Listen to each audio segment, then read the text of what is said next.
Dhe kushtrim, çfarë ka bërë Vatrën që të mendoj që t'i futet politikës?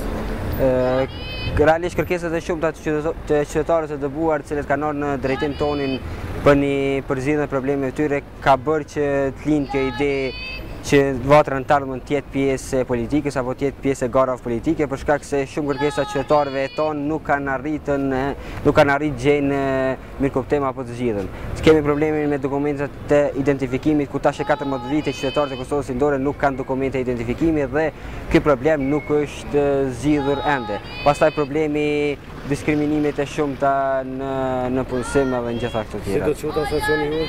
Kjo ende nuk dihet, sot kemi debatuar me qytetarët e kanë kërkuar realisht këtë ide që ne dalim, mbetet shihet me këshillin drejtues i cili besoj që do të mbledhet ditën në vijim dhe pastaj këshilli drejtues do të vendosë. Gjithashtu kjo iniciativë do të koordinohet së bashku edhe me shoqatat si motra të cilat I kemi në këtë drejtim.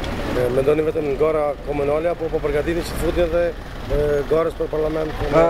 Realisht tani përgatitjet në rast se këshilli drejtues e jep dritën jeshile do të bëhen për garat komunale, kurse nuk e përjashtoj mundësinë për garat parlamentare për shkak se dihet që është një kontingjent I madh I votuesve të qytetarëve të Kosovës Lindore. Kemi një numër të madh në Prishtinë, kemi një numër të madh në Fushë Kosovë, kemi një numër të madh në Dardon, gjithashtu në Gjilan, ku besoj që ky numër është mbi 30.000.